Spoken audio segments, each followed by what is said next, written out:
The Ashcroft Experiment, A Family's Secrets on Beacon Hill, Boston, 1834. The air was heavy with summer damp, the streets gleaming black after a storm.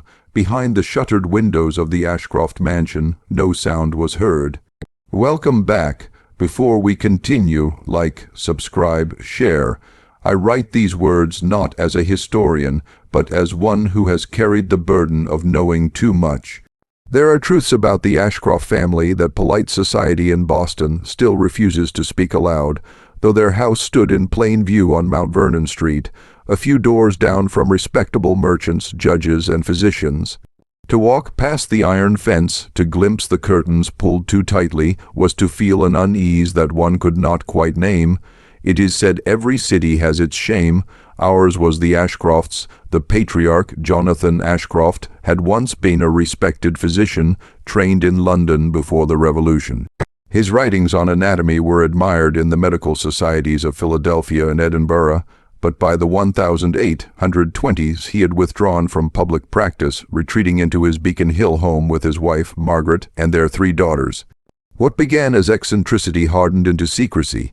Invitations declined, shutters drawn, servants dismissed. By 1830, Jonathan Ashcroft was seen in public only rarely, and his daughters almost never. Whispers grew. The neighbors muttered about screams heard at night, about deliveries made through the servant's door that were never seen to emerge again. Some claimed a sweet, nauseating odor drifted from the mansion on summer evenings, like rotting fruit mingled with formal spirits. It might have remained gossip had not Dr. Samuel Hewitt, a younger physician newly returned from Europe, taken an interest. Hewitt had first been summoned in the winter of 1834 to treat a maid in a nearby household who had collapsed after a visit to the Ashcrofts. The girl, pale and trembling, spoke in fragments about children in jars before her employers forbade her to say more. Hewitt, troubled, recorded her words in his ledger and began to make inquiries. His early notes, preserved today in the Massachusetts Medical Society archives, read like the journal of a man who suspects but cannot yet prove. On January 12th, he wrote, "Visited patient at No. 17 Mount Vernon Street. Extreme agitation, loss of sleep, claims to have witnessed infants preserved entire with glass eyes fixed open. No evidence of fever or madness. Refrains from further description upon pressure. Employer requests silence." By February, Hewitt was convinced that the Ashcroft mansion concealed more than eccentricity. Rumors of Jonathan's death began to circulate. Some claimed he had not been seen in months. Yet Margaret Ashcroft and the daughters were occasionally observed moving between rooms, their faces pale against the candlelight. Hewitt wrote again, "There is activity in the house, though no male figure has been sighted. Windows blacked with thick cloth. Deliveries of medical supplies noted, spirits of wine, powdered mercury, gypsum. Neighbors whisper of faint cries at night. I suspect experiments of an anatomical or obstetric nature." Boston in the 1830s was a city that prided itself on moral rectitude, on reform movements and high-minded sermons, but it was also a city where secrecy could flourish behind red brick walls, where wealth shielded its owners from scrutiny. The Ashcrofts were descended from shipping fortunes, their money entwined with merchants and judges. Few wished to pry too deeply into their affairs, and yet there were signs impossible to ignore. A carriage arriving at midnight, its driver pale and frightened. Parcels carried into the cellar, never out again. The lingering stench, acrid and sweet, that clung to the cobblestones outside the gate. By March, Hewitt's suspicions hardened into dread. He confided in his friend Elias Morton, a lawyer known for his reformist sympathies. Morton later recalled, "Samuel told me he believed the Ashcrofts were attempting something beyond medicine, some breeding experiment, unnatural and cruel. He spoke of ledgers hidden in the house of payments made to desperate families for their daughters, who were never seen again. I urged him to be cautious. The Ashcrofts were powerful, their allies seated in court and legislature alike. What Hewitt feared most was not simply cruelty but design. Jonathan Ashcroft, though absent, had left his theories behind. His writings on hereditary traits, on the manipulation of bloodlines, were already notorious in medical circles. He had argued with chilling detachment that mankind might be improved as one improves livestock, by selective pairing, by controlled conditions of birth. To his admirers, it was intellectual boldness; to his critics, it was blasphemy. And within that shuttered house on Beacon Hill, Margaret Ashcroft had taken her husband's theories further still. Later testimony from a dismissed servant would describe rooms locked from within, shelves lined with glass jars containing malformed infants suspended in spirits, and ledgers in Margaret's hand recording dates of conception, paternity arranged by contract, payments dispersed. The servant recalled Margaret's voice. "We are not playing at God, we are improving upon him." But in 1834, Hewitt knew none of this in detail. He only sensed a pattern too dreadful to ignore. He began keeping nightly watch from the street opposite, recording in his journal each light that flickered, each shadow that passed. On one such night he noted a figure, all stooped, with hair disheveled, peering from an upper window. Was it Jonathan, long thought dead, or some other presence? The sighting was never confirmed. By spring, the Ashcroft daughters themselves had become the subject of whispered tales. Catherine, the eldest, pale and wan, was rumored to have birthed a child in secrecy. Elizabeth, the second, had not been seen for months, and Anne, the youngest, was glimpsed only once, walking unsteadily in the garden, her eyes unfocused, as if under the influence of laudanum. Neighbors crossed the street rather than meet her gaze. It is here the record begins to darken, for in April of that year a fire was reported in a neighboring home, quickly extinguished.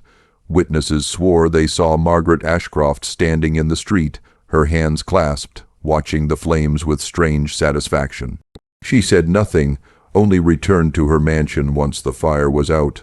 No one dared confront her. Boston society, then as now, prized silence when scandal threatened. The ministers of Park Street Church chose not to inquire. The physicians of the Massachusetts General Hospital kept their distance. The law, bound by patronage and influence, did not stir. Only Samuel Hewitt pressed forward, driven by a mixture of moral duty and professional horror. His letters from May 1834 remain some of the most haunting documents of the era. In one he wrote, "If my suspicions are correct, then the Ashcroft household is nothing less than a laboratory of human breeding. Children conceived by design, mothers discarded, infants preserved for study. I cannot sleep for thinking of it. And yet, if I speak too openly, I may share their fate." Part 1 ends here, with a city uneasy, a physician haunted, and a mansion whose shutters concealed horrors not yet brought to light. The truth of the Ashcrofts would only emerge later in fragments through fire, trial, and whispered testimony. But in 1834, it was only a shadow across Beacon Hill, a dread no one dared name. The silence surrounding the Ashcroft mansion could not endure forever. Secrets, no matter how carefully buried beneath brick and marble, always find a way to seep outward. And so it was in the spring of 1835 that the first fragments of truth slipped into daylight. The discovery began not with a doctor or a magistrate, but with a child. One morning in March, a boy named Henry Caldwell, son of a shopkeeper on Charles Street, was chasing a hoop down the narrow alley that skirted the back of the Ashcroft property. The alley was usually avoided. The servants who once hauled coal and refuse had long since been dismissed, and only silence reigned there. Yet on this morning Henry's hoop rolled beneath a broken plank of the fence. The boy, bold as only children can be, squeezed through. He expected perhaps a stray cat or discarded rubbish. What he found instead was a small wooden box, half buried in the wet soil near the stone foundation. The lid was loose. Inside lay a bundle wrapped in cloth, soiled, damp, and smelling faintly of spirits. Henry opened it, curious. Within were the remains of an infant, perfectly formed except for the eyes, which had been replaced with glass. Henry screamed, dropped the bundle, and fled. His father, upon hearing his son's story, marched to the mansion in fury. But Margaret Ashcroft herself opened the door, calm and composed. She denied all knowledge, assured Mr. Caldwell, his son, had mistaken a medical specimen discarded by a careless student and offered payment for silence. The shopkeeper, unsettled but intimidated, accepted. The incident was not recorded in public records, but Samuel Hewitt learned of it within a week. Hewitt's journal from that spring grows more frantic with each entry. His handwriting, once steady, becomes jagged, sentences broken as though he were writing in haste. The child was no specimen, too recent, too deliberate. I fear what else lies beneath those walls. Margaret holds the city in her palm. Families take her coin and ask no questions. By April, Hewitt resolved to act. He sought an ally within the church. Reverend Josiah Willard of Park Street, a man known for his fiery sermons against vice. Willard listened with stern attention as Hewitt recounted the rumors, the jars, the ledger, the child in the alley. But when Hewitt finished, the minister only folded his hands. "You speak of horrors, doctor," he said, "but you bring no proof. Do you wish me to condemn a household of standing, of influence upon whispers? The Ashcrofts have given generously to the church. Their pew is among the most prominent. I cannot, I will not, preach damnation without evidence." Thus rebuffed, Hewitt turned again to Elias Morton, the lawyer. Morton's sympathy remained, but his caution grew. "You play a dangerous game, Samuel," he warned. "These are not rumors fit for idle conversation. If you seek to expose them, you must be prepared for what you find."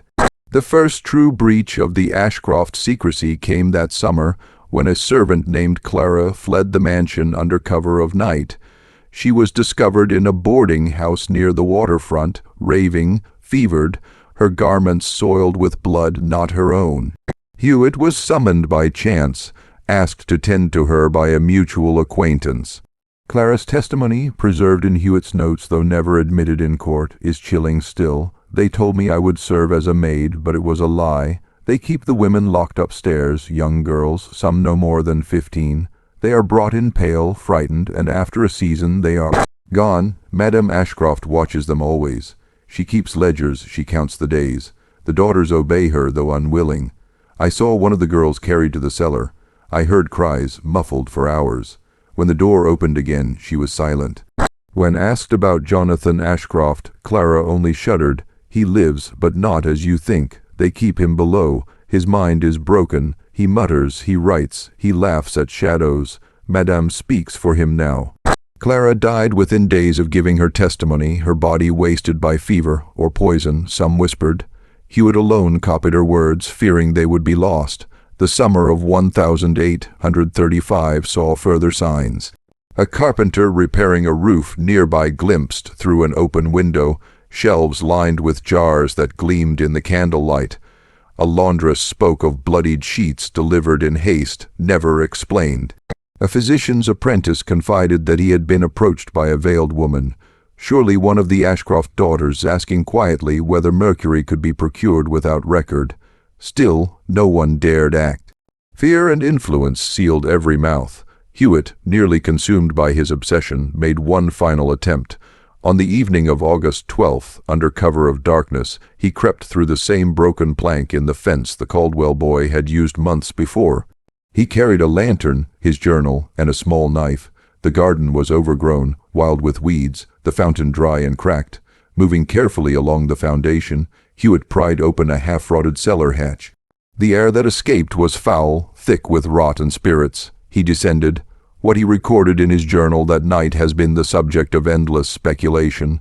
The pages are smeared, words blurred as though by sweat or trembling hands. But some phrases are legible still, rows of shelves, jars, dozens, perhaps more, infants malformed, preserved, heads too large, limbs twisted, one with two faces, eyes staring though lifeless, cannot breathe, table in center, stained, strapped, implements of birth, crude and cruel. A figure in shadows, Margaret. She did not move, only watched. Eyes glowed in lamplight, spoke not a word. The final entry that night ends abruptly. I hear movement, must flee. Hewitt staggered from the house near dawn, pale and shaken. He told no one of what he saw for several weeks. His journal, hidden in a locked drawer, became his only confidant. By autumn, however, he resolved to gather allies. He shared fragments with Morton, who warned him again of danger. He considered taking his notes to the press, but every editor he approached paled at the name Ashcroft and declined. And then, in November of 1835, a fire broke out within the mansion itself. Flames lit the night sky above Beacon Hill. Crowds gathered, hoping at last the Ashcroft secrets would be revealed, but by morning the fire was mysteriously contained to a single wing. The rest of the house stood intact. Margaret Ashcroft appeared at the door, unburned, composed, insisting all was well. No bodies were recovered, no investigation made. The city returned to silence, but Hewitt's journals remained, and through them we know the first discoveries. The broken box in the soil, the servant's dying testimony, the doctor's descent into the cellar, that pulled back the veil. The horrors had not yet been exposed in full. That would come only later, through trial, testimony, and ruin. But in 1835, the cracks had begun to show. By the winter of 1836, Dr. Samuel Hewitt's fragile patience had unraveled. His journals reveal a man increasingly consumed by obsession, his thoughts circling endlessly around Margaret Ashcroft and the secrets buried in her mansion. The cellar vision, the rows of malformed infants suspended in glass, the table stained with blood, haunted his every waking hour.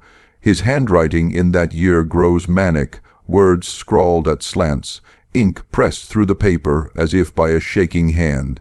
But even obsession requires an outlet. For Hewitt it came in the form of testimony. In January of 1836, he gathered 3 men in secret at Morton's law office: Elias Morton, the reluctant attorney, Reverend Josiah Willard, who had finally begun to suspect something foul, and an alderman, Nathaniel Briggs, whose brother had vanished mysteriously after working as a steward in the Ashcroft household. That night Hewitt laid out his evidence: Clara's testimony, preserved in his neat copies, descriptions of jars and instruments in the cellar, accounts of the child's remains found in the alley. He brought forth sketches drawn in his own hand, grim illustrations of twisted infants and surgical implements, which he insisted matched what he had seen. The room was tense. Morton wiped his brow, muttering about defamation and ruin. Reverend Willard prayed quietly, lips moving without sound. Alderman Briggs swore an oath that he would see the family brought before a magistrate, even if the city's elite wished to smother the truth. And so, under flickering candlelight, they agreed to act. On February 4th, Hewitt himself swore an affidavit, recorded by Morton, attesting to what he had seen. Briggs pushed it before the courts. At first, the magistrates scoffed. The Ashcrofts were untouchable, a dynasty of wealth and charity, but Briggs pressed with a fervor only grief can muster. By February's end, a hearing was announced, the Commonwealth v. Margaret Ashcroft and Daughters, on charges of cruelty, unlawful medical practice, and conspiracy. The trial that followed has passed into half-forgotten legend, whispered in footnotes of Boston's history. The transcripts, though incomplete, paint a picture at once fascinating and horrifying. The proceedings began in March 1836 at the old courthouse on School Street. Crowds gathered, citizens hungry for scandal, gentry anxious to see the Ashcrofts cleared, reformers hoping for vindication. The family arrived each morning in dark silks, veils drawn, Margaret ever at the center. Her face was serene, unreadable, her eyes fixed straight ahead. The daughters followed, pale and silent, moving like shadows. Doctor Hewitt took the stand first. He spoke with passion, describing the night he entered the Ashcroft cellar, the rows of malformed specimens, the cries from behind locked doors, the implements of violation. His words carried weight, but as he spoke, Margaret Ashcroft simply smiled, a faint, knowing smile that unsettled the jury. The defense, financed by Ashcroft gold, painted Hewitt as delusional, unwell, a man overcome by melancholia and fevered imagination. They suggested his journals were the product of hysteria, not fact.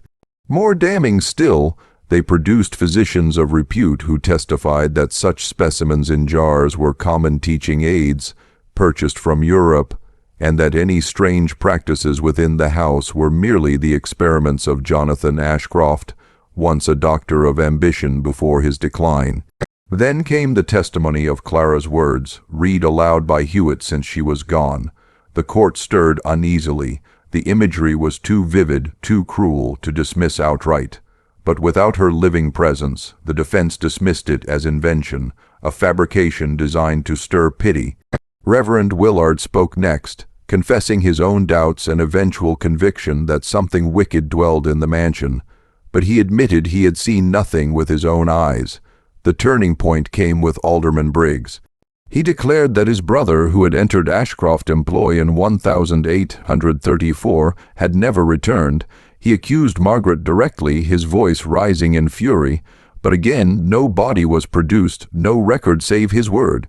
The court wavered. For nearly 2 months, arguments turned, evidence mounted, yet always fell short of certainty. The jars, the ledger, the cries, each piece was suggestive, damning in accumulation, but never absolute. Margaret Ashcroft never faltered. She sat composed, gloved hands folded, her eyes lingering always on Hewitt with something between pity and amusement. On April 23, 1836, the verdict was delivered, not guilty. The courtroom erupted. Some wept in outrage, others applauded in relief. The Ashcrofts left unshaken, as though the trial had been no more than an inconvenience. Margaret paused at the door, turned once toward Hewitt, and inclined her head, an acknowledgment that carried with it both triumph and warning. The aftermath was swift. Hewitt's reputation crumbled. Patience drifted away, whispers of madness shadowed him. Morton withdrew from public view, claiming ill health. Reverend Willard was reassigned to a rural parish. Alderman Briggs drank himself into disgrace, and the Ashcroft mansion, its windows glowed once more with lamplight. Servants moved in and out at dusk. Curtains fluttered in the summer air. To all appearances, life resumed as before, but Hewitt knew better. In his journals after the trial, his entries grow darker still. They have won. The city believes them, but the jars remain. The women upstairs remain, and Margaret watches still. She cannot be defeated by courts or reason. She will continue, and God help us all. One final note from May 1836 chills the blood. I saw her today in the marketplace. She passed by, smiled, and whispered, "It is not finished." The confrontation had failed. The trial had freed them. Yet beneath the marble calm of Boston society, whispers grew. For if the law could not touch the Ashcrofts, then what power on earth could? The next phase would not be fought in courts, but in shadows, and in shadows the true horrors would emerge. The acquittal of Margaret Ashcroft in April 1836 did not end the matter. It only drove it underground, where rumor and silence festered more thickly than before. Boston's public life, outwardly, resumed its orderly routines. The markets bustled, the wharves rang with ship bells, society luncheons sparkled with talk of trade and politics. But beneath these trivialities whispers crept. They moved from tavern benches to servants' quarters, from waterfront docks to parlor corners. Something is wrong on Beacon Hill. Dr. Hewitt's ruin did not free him from his obsession. On the contrary, freed from professional duties by the collapse of his practice, he devoted his remaining strength entirely to the Ashcrofts. His journals from the summer of 1836 show an almost ethnographic mania. Maps of Beacon Hill drawn in ink, notes on the comings and goings of servants, records of nighttime movements.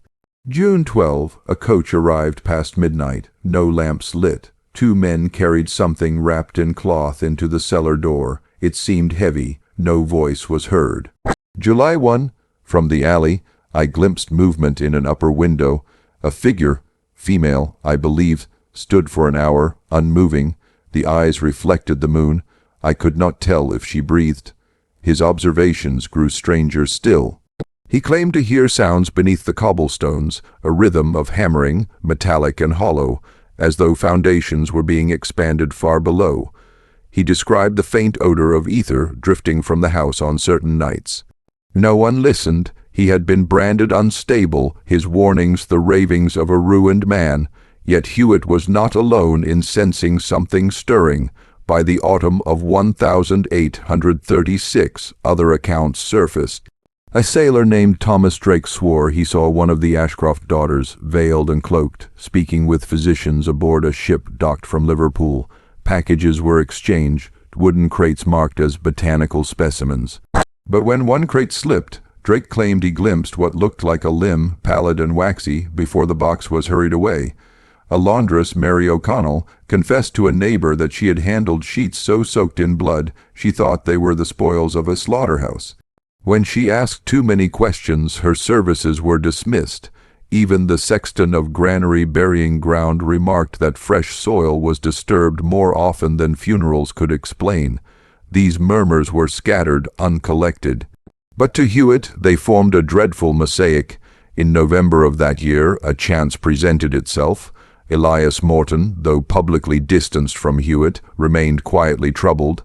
His conscience, never settled since the trial, was pricked anew when he received an anonymous packet left at his door. Inside was a torn page from a ledger, the handwriting unmistakably Margaret Ashcroft's. The entries were chilling. No, 7 delivered, survived 1 day, preserved. No, 8 malformed, unsuitable, disposed. No, 9 viable, kept upstairs. Morton, trembling, brought it to Hewitt. "This is the proof you needed," he whispered, "but God help us if it is true." With this fragment, Hewitt renewed his resolve. On December 14th, 1836, he and Morton crept once more into the Ashcroft grounds. This time, Hewitt's account is longer, steadier, though no less horrifying. He describes descending again into the cellar, guided by the faint glow of lamps. The shelves of jars remained, but now they were joined by cages' iron frames holding what he called living mistakes. They breathed. He wrote, "Some mewled faintly, others only twitched. Infants, yes, but not wholly. Limbs fused, eyes misplaced, bodies grotesquely elongated. Some bore too many fingers, others none at all. One creature's jaw split open as though hinged in the wrong direction. They looked upon me, yet I wished they had not." At the center of the cellar, a long oak table stood, polished, gleaming with recent use. Implements lay in neat arrangement, scalpels, saws, syringes, forceps, but also less familiar instruments, spoons of twisted metal, clamps designed not for healing but for violation. And then, Hewitt writes, he heard a sound, a lullaby, sung faintly above, a woman's voice carrying through the beams, Margaret's voice. The words were indistinct, but the melody was soft, soothing, grotesquely tender against the backdrop of horror. Hewitt and Morton fled before discovery, but they carried with them sketches, notes, and the ledger page. The city remained unmoved. When Morton approached another magistrate, he was laughed away. When Hewitt showed his sketches to colleagues, they shook their heads, muttering that grief and sleeplessness had unmoored his reason.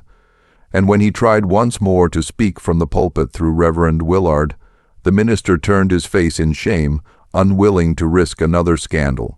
The Ashcrofts, meanwhile, grew bolder. Margaret was seen more often in society, her composure unbroken, her daughters trailing behind like pale reflections. At dinners she spoke with ease of progress in medicine and the advancement of science. Some applauded her intellect, others shivered and changed the subject. But beneath the surface, escalation continued. By the spring of 1837, new arrivals were whispered of. Girls from rural towns, sent to Boston for work, were said to vanish upon entering Beacon Hill. Families were told their daughters had taken other employment or had fallen ill and died quickly. No bodies were ever returned, and Jonathan Ashcroft, once silent and broken, was glimpsed again, his face gaunt, his eyes wild, scribbling in books with a trembling hand. Witnesses said he muttered phrases of bloodlines, purity, and continuance. Some believed he had become little more than his wife's mouthpiece, others that his madness fed hers. By mid-1837, Hewitt's writings verge on desperation. They will not stop. They believe themselves above law, above God. Their aim is not wealth nor vanity. It is something deeper, fouler, continuance through corruption, births beyond birth, a line that should not exist. Yet he could do nothing. His allies were scattered, his reputation destroyed, only Morton remained, and even he began to waver, pleading that they abandon the fight before it consumed them both, but Hewitt could not. His last entry in the year 1837 is stark. If no court will punish them, then another tribunal must. I will gather what remains of my strength. I will see the cellar again. I will bring the truth, even if it kills me. The Ashcroft horrors had passed beyond rumor. They had become practice, routine, a system sustained beneath the very heart of Boston. Yet still the city averted its eyes. The escalation was no longer a secret. It was an institution. The year 1838 marked a turning point. By then, the Ashcroft practices had ceased to be rumor and become, in Hewitt's mind, a grim science, methodical, structured, and recorded with a precision that mocked the legitimate sciences of medicine and anatomy.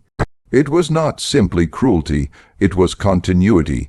In March of that year, Elias Morton received a second packet, delivered in the dead of night by a gloved hand that vanished before he could speak.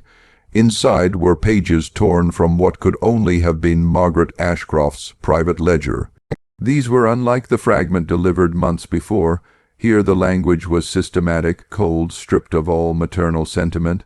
Subject 14 delivered 3 January, exhibited deformity of cranial plate, preserved. Subject 15 born of D, female 17 years, viable though marked by narrowing chest, assigned a nursery. Subject 16 stillborn, fluid retained for further analysis. What struck Morton most was the numbering. These were not isolated acts, they were part of a sequence, and if the count truly began years prior, how many subjects had been created, examined, or discarded within those walls? Hewitt, upon seeing the ledger, grew fevered. He scrawled comparisons to known medical journals, drawing parallels between Ashcroft records and the writings of French anatomists or German natural philosophers. But where the Europeans wrote of pathology and study, Margaret wrote of creation and refinement. One page chilled him to the marrow. Note, the line strengthens through recurrence. Selection must be precise. Imperfections discarded. The cycle repeats. To Hewitt, this was unmistakable. The Ashcrofts were not merely studying abnormalities. They were producing them, generation after generation, with a deliberate hand. His journal from April of 1838 reads like a confession written to the ages. This is heredity bent to wickedness. Where others study to heal, she studies to prolong. She breeds defects as another breeds horses, searching for some ghastly perfection. She believes herself beyond the laws of man, yet she records all with the arrogance of a true zealot. It is not madness, but conviction. By summer, whispers grew louder.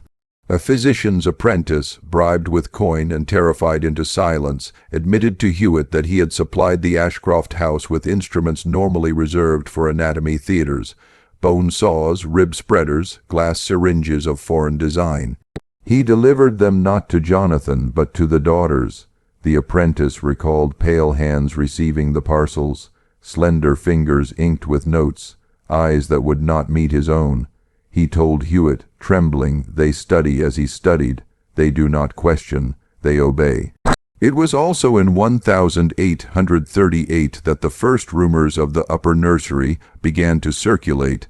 Servants dismissed from the house spoke cautiously of muffled cries that lasted not hours but weeks, emanating from the shuttered rooms above the great hall.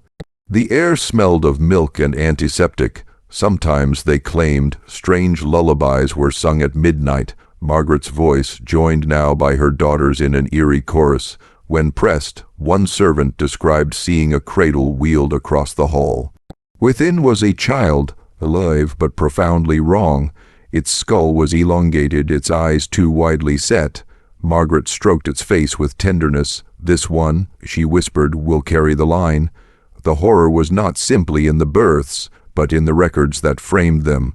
Hewitt, by now more archivist than physician, copied phrases with near-religious dread.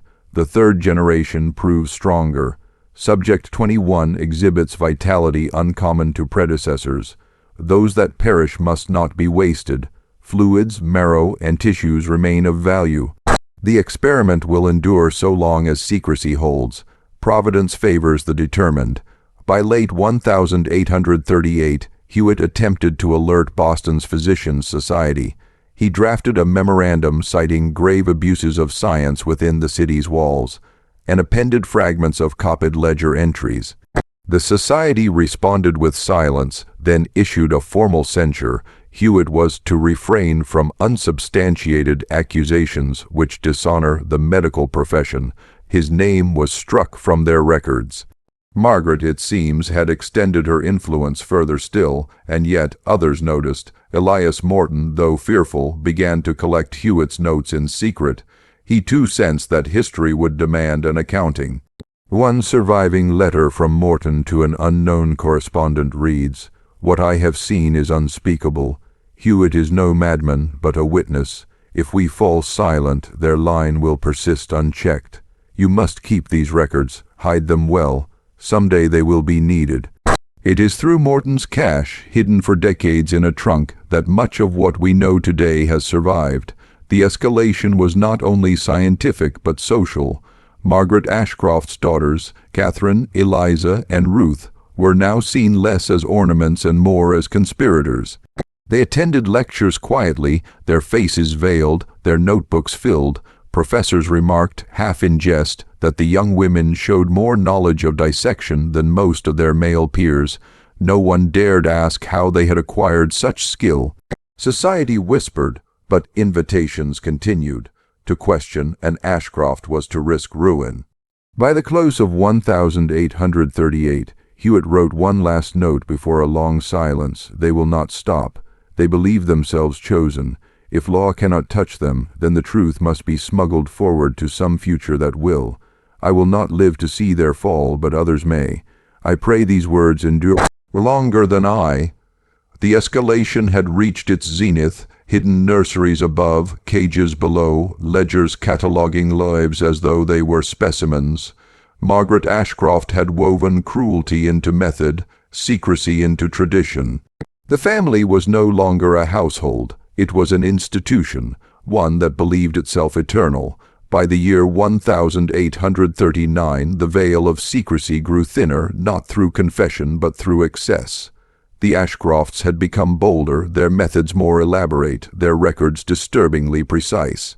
Where once Margaret confined her ledger to careful notes, she now allowed her daughters to annotate, compare, and even draft experimental hypotheses. The family's obsession had evolved into a generational doctrine. The fragmentary journals of Dr. Nathaniel Hewitt record a grim visit in February of 1839, his final attempt to intervene under the guise of medical consultation. By then he was already branded a pariah by the Boston Physicians' Society, but his persistence drove him into danger. Hewitt claimed he was admitted not to the parlor, but directly to the upper nursery. He describes the air as stiflingly sweet, with the rot of curdled milk and the sharp tang of carbolic. The chamber was dimly lit, its shutters drawn tight, and the sound, constant muffled wailing, never ceased. There, in rows of cradles, lay what he termed a gallery of the unblessed. Some infants bore twisted limbs, others the pallor of illness from their first breath. One child had a cranial ridge running down the skull like the spine of a fish. Another, he whispered, regarded me not with innocence, but with an expression almost knowing, as if some dreadful intellect had been forced upon its tiny frame. At the center stood Margaret, flanked by her daughters, instructing them with the precision of a master surgeon. Note the chest cavity, the lungs will not sustain, record and preserve. Hewitt fled that chamber with shaking hands, yet even as he condemned what he saw, he preserved every detail in his notes. His words tremble between clinical observation and terror. This is no longer reproduction. This is cultivation, a garden of deformities tended as one tends orchids, prized for their rarity, their divergence from the norm. She has become the gardener of monstrosities, and her daughters the eagle apprentices. The following months brought darker rumors still. A midwife, anonymously writing to a Boston paper in 1839, hinted at a house on the hill where babes are not delivered into freedom but into experiment. The letter was suppressed, but a single clipping survives in Morton's collection, the ink blotched as if by nervous hands. Soon after, one of Margaret's servants disappeared. Neighbors assumed she had fled, but another dismissed girl whispered to Elias Morton that the servant had asked too many questions about the locked cellar. It was that cellar which reappeared in Hewitt's later, half-burnt notes. He wrote of cages, small, iron-barred enclosures, not for adults, but for children who had survived longer than expected. They are not permitted to perish naturally. She keeps them alive beyond reason, beyond mercy. Some are fed broth and tinctures, others subjected to bleeding or forced exercises. All are written down, numbered, charted, as though they were livestock. One entry references a subject 27, who demonstrates unusual vocal resonance, high-pitched wails lasting longer than ordinary capacity. Another mentions a girl with double-jointed limbs whose flexibility was recorded with fascination. Hewitt claimed these children were paraded before select visitors, wealthy men with interests too obscure to name, who left the Ashcroft house with their pockets lighter and their silence assured. The most grotesque discovery came in late 1839, when Morton acquired a vial said to have been stolen from the Ashcroft household. Within, suspended in cloudy liquid, floated a tiny malformed hand, its nails grown long, its wrist unnaturally bent. The vial bore a faded label, S19. Whether this indicated subject 19 or something darker, Morton could not determine, but he swore in his correspondence, "This is no rumor. They preserve what they discard. The line is not merely born, it is bottled." 1840 marked the true escalation. Margaret began conducting her demonstrations in controlled settings within the house. Witness accounts, whispered in parlors and later written anonymously in pamphlets, describe evenings where curtains were drawn, guests admitted by candlelight, and what they witnessed within reduced them to silence. One pamphlet describes the presentation of a specimen child, alive but trembling, its skull grotesquely distended. Margaret held it aloft like a prize, her daughters noting its weight and respiration. The guests did not laugh, nor did they leave. They paid. Some returned again to them. This was not horror. It was spectacle. Hewitt, increasingly desperate, attempted to alert the clergy, but the ministers who received his letters dismissed him as a lunatic, already disgraced in his profession. One even returned his note with the chilling remark, "If what you write is true, it is not for us to intervene. God himself will strike when he is ready." But no strike came. The Ashcrofts thrived, their influence deepening. By 1840, Jonathan Ashcroft secured new financial backers for his shipping ventures, aided, some suspected, by the private entertainments within his own home. Margaret had transformed horror into currency. Morton's cache contains one final fragment from this period, a letter unsigned, written in a woman's hand, perhaps one of Margaret's dismissed maids. There are 3 daughters, and each bears the mark of her mother. They do not pity the children, they do not pray for them. They are proud, they believe it their duty to continue, for she has taught them that to halt would be failure. The eldest keeps her own ledger now, with numbers higher than her mother's. By the close of 1840, Hewitt's writings grew sparse, consumed by illness and fear. His final note from that year reads almost like a prophecy. It will not end with her. She has planted a tree whose roots will coil through generations. Unless torn up, it will strangle all beneath its shadow. The experiment is not hers alone. It is theirs, and through them it is eternal. The Ashcroft experiment had ceased to be a whispered scandal. It had become an institution of horror, catalogued, preserved, passed down, and sustained by wealth and silence. Beacon Hill's grandeur had rotted from within, and those who dared to speak of it either vanished or, like Hewitt, wasted away in obscurity, their warnings unheeded.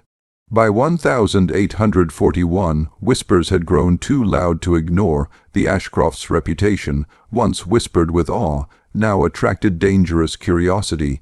Yet, instead of retreating, Margaret and her daughters perfected the art of suppression. Every rumor that bloomed was clipped at its root. Every voice raised against them softened into silence. The first recorded silencing came in March of that year. Dr. Nathaniel Hewitt, now weakened by illness, attempted one final plea before the Massachusetts Medical Board. His testimony, fragmentary, incoherent at times, was laughed down by colleagues who remembered his disgrace. A young physician's notes describe the scene. He rose with shaking hands, speaking of infants in cages, of records branded by number, of a woman who bred as a farmer does cattle. The assembly jeered. Some called him delirious, others drunk. When he collapsed mid-sentence, none moved to aid him. Hewitt lingered only days before death claimed him. Officially, he was said to have succumbed to fever and decline. Yet Morton's collection preserves a single page from Hewitt's final journal, charred at the edges, the handwriting fevered but resolute. They will erase me, but if one page remains, they cannot erase the truth. Find the cellar, count the children. No trace of that cellar was ever found. Meanwhile, Margaret's wealth and Jonathan Ashcroft's influence proved formidable. City records from 1842 show a sudden, unexplained donation to the Boston Police Benevolent Fund, followed closely by the dismissal of 2 officers who had been investigating nocturnal disturbances near the Ashcroft residence. One officer, writing anonymously in a tavern ledger before leaving the city, scrawled, "The screams came not from revelry. They were not of women in sin, but of infants, and the walls themselves seemed to tremble." He vanished thereafter, and no further record of his name exists, yet the Ashcrofts did not merely bribe, they rewrote history. Morton's surviving pamphlet draft, dated 1843, outlines the family's quiet campaign to plant stories in local papers. Articles praising Margaret's philanthropy, Jonathan's investments in shipping, and the daughter's devotion to music and refinement. Morton writes bitterly in the margins, "It is a theater. They have cloaked themselves in charity while the nursery rots behind drawn curtains. The city applauds, blinded by the glitter of coin. But not all records were so easily erased." Hidden in a chest discovered decades later, Morton preserved letters from a dismissed Ashcroft maid who escaped to Providence in 1844. Her testimony, though written in trembling script, survives as one of the clearest glimpses into the house at that time. There were notebooks, dozens of them, each with numbers, each with drawings. They would not let me touch, but I saw the sketches. Children with limbs bending like reeds, infant with 2 mouths, one that opened but did not speak. The eldest daughter kept a jar beneath her bed with something floating in it, small as a kitten, yet with eyes that were open. When I asked her what it was, she only said it never lived, but it was ours. 1845 marked the family's boldest stroke, the destruction of external records. It was in that year that several fires swept Beacon Hill, each one consuming properties tied, however faintly, to critics of the Ashcrofts. One blaze gutted the home of a printer rumored to be preparing a pamphlet on unnatural breeding. Another consumed the office of a midwife who had once confided suspicions to Elias Morton. Officials deemed them accidents caused by faulty chimneys. But Morton, in his correspondence, insists otherwise. It is not Providence that burns only those who know too much. It is design. They erase not just the living, but the written word until only silence remains. Yet silence is never absolute. A surviving ledger, charred and incomplete, recovered from the midwife's ashes, contains only 2 words legible amid the soot, Ashcroft Cellar. This phrase appears again in a curious 1845 sermon given at a small chapel on the city's edge. The preacher, unnamed in surviving notes, warned his congregation of a house where the fruits of womb and sin are weighed as specimens, where children cry in the dark and are measured as beasts. Days later, the chapel closed its doors, its pastor relocated without farewell. It is in this period that Elias Morton himself began to fear not merely exposure but pursuit. His journal entries from late 1845 read like those of a hunted man. My footsteps echo behind me, though the street is empty.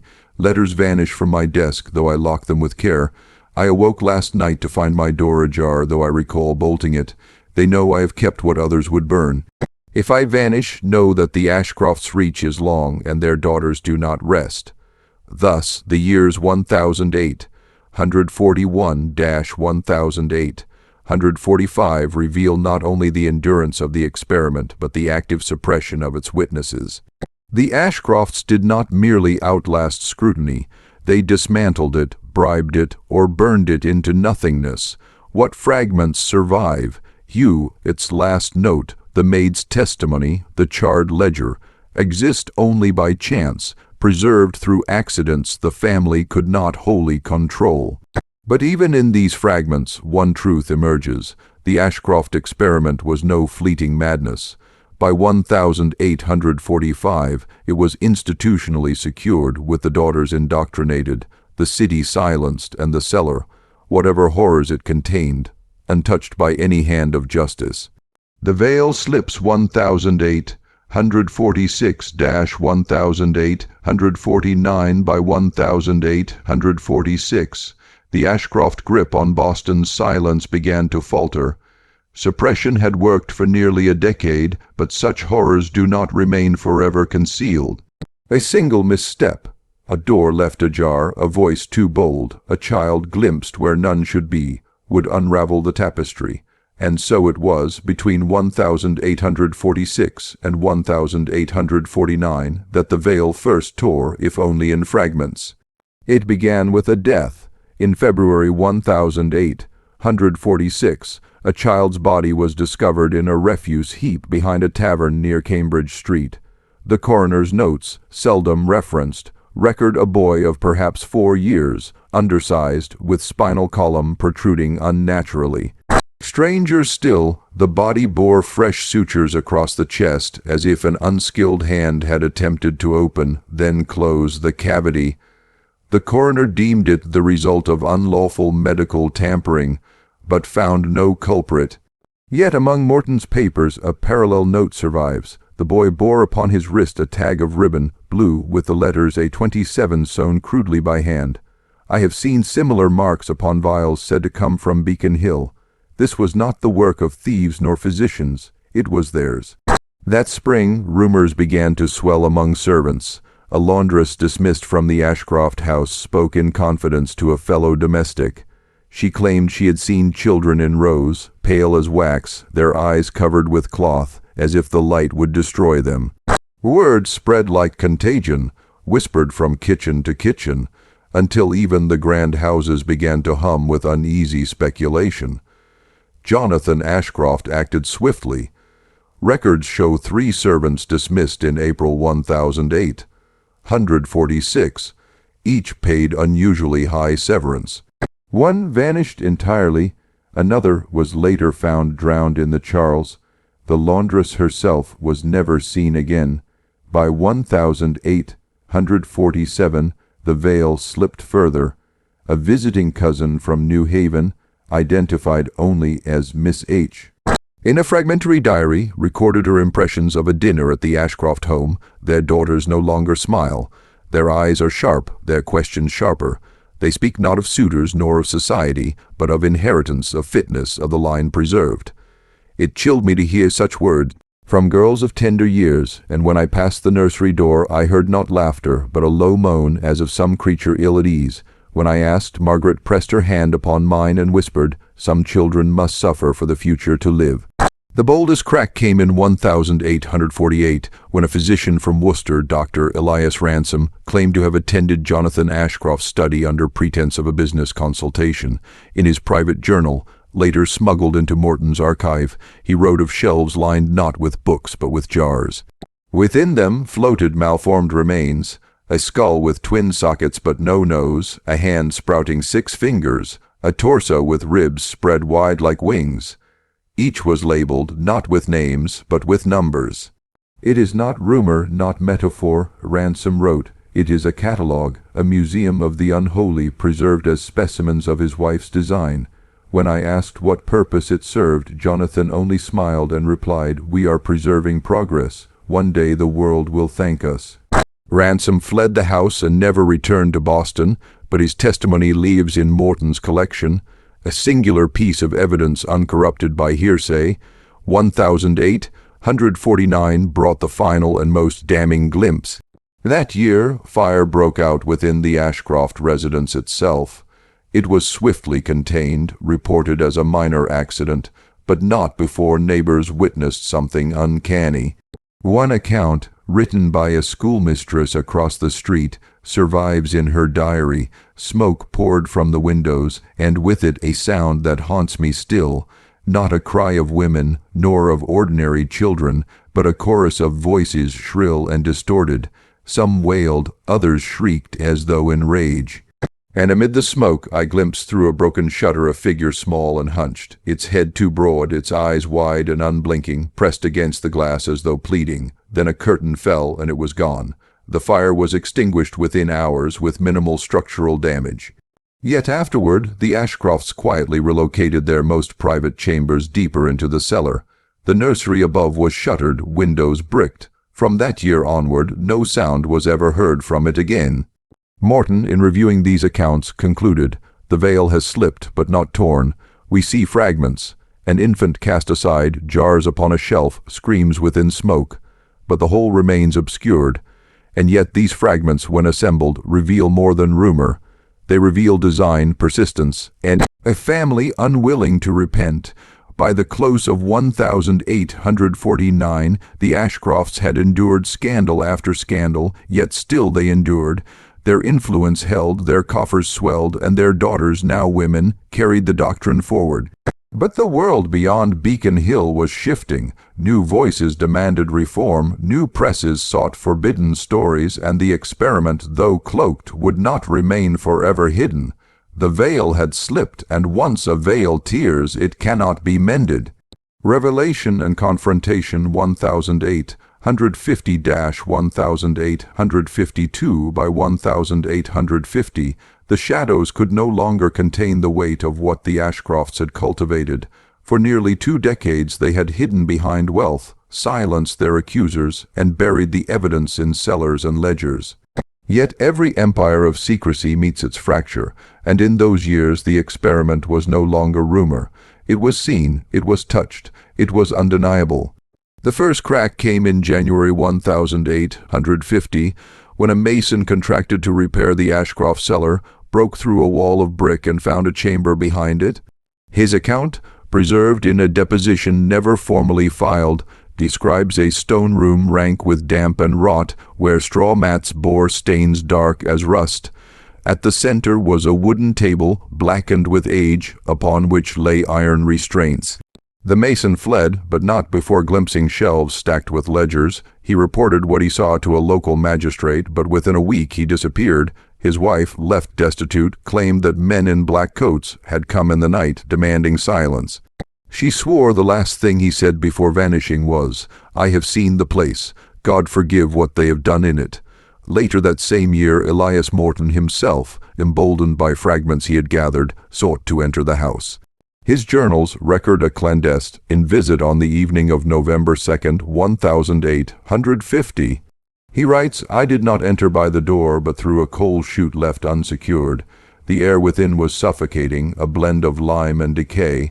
I found the nursery silent, its windows bricked, its floorboards warped with damp. Beneath, through a stairwell hidden by a locked panel, I descended into cellar."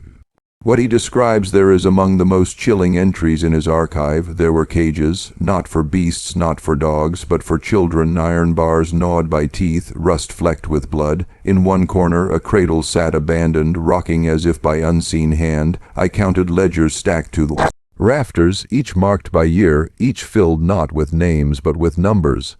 Over 500 entries by my quick glance, each child reduced to a figure in their tally. Morton fled before discovery, but he carried away 2 items, a single ledger leaf, and a small vial containing what he claimed was the preserved eye of an infant, pale and lidless. By 1851, others began to speak. A physician, unnamed in public but preserved in Morton's notes, confessed to having attended a demonstration within the Ashcroft parlor. He described being shown a boy of perhaps 6, his spine arched unnaturally, his eyes mismatched in color. Margaret herself presented the child, speaking not of his suffering but of the endurance of the line. The physician left in horror, later writing, she called him not a boy but a specimen. She said, observe how nature may be bent to will, how the body may be shaped for a greater purpose. The child looked at me as if pleading. I could not remain. In that same year, the Ashcrofts' neighbors began whispering of strange nocturnal movements, wagons arriving at the house by night, heavy trunks carried into the cellar. Some claimed they saw children's hands pressed against the slats, quickly pulled away when noticed. One woman, writing anonymously in a parish record, confessed, we hear them. We pretend we do not, for the Ashcrofts are powerful, but we hear the cries when the wind is still.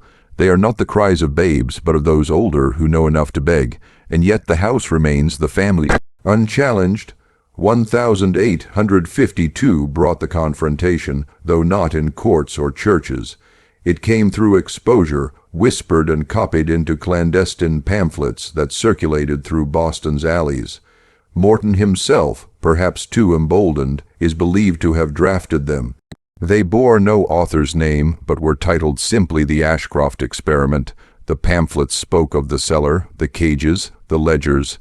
They described the jars of malformed remains, the children reduced to numbers, the women trained not as mothers but as keepers. Most chillingly, they asserted that the daughters have taken the doctrine wholly into themselves, and each vows to continue when the mother passes. Though many pamphlets were seized and burned, enough spread to ignite a quiet panic. For the first time, the Ashcroft name was spoken not with reverence, but with dread. Yet even revelation did not bring justice. No tribunal was convened, no arrests made. Jonathan's wealth, Margaret's cunning, and the daughter's silence shielded them. The pamphlets were dismissed as slander, the witnesses discredited, the evidence buried. Still, something had changed. The veil was gone. Though the family remained, their house became a place of whispered curses, and Beacon Hill itself seemed tainted by their shadow. Morton, in his final entry from 1852, writes, I have done what I could. The world knows now, even if it pretends not to. They will not fall by law nor by clergy, but they are exposed, and exposure is the first death. Yet I fear, no, I know, that they endure. The daughters will not let the line die. The experiment breathes through them, and its breath is cold upon my neck. Thus, the years 1008, 150-1008, 152 mark not an end, but an unveiling. The Ashcroft experiment, whispered for decades, had stepped into the open. No one could claim ignorance any longer. The cellar was real, the ledgers real, the children real. But exposure without consequence is its own form of damnation. The Ashcrofts had been seen, yet they still remained. And that persistence is perhaps the darkest revelation of all. Collapse and Aftermath 1853-1855, the years that followed the exposure of the Ashcroft cellar were years of silence. But it was not the silence of peace. It was the silence of a wound too deep to be spoken of. By 1853, the pamphlets had circulated through enough hands that the family name, once a mark of refinement on Beacon Hill, was whispered with loathing in the city's taverns and alleys. No one dared speak openly, but the dread clung to them like smoke.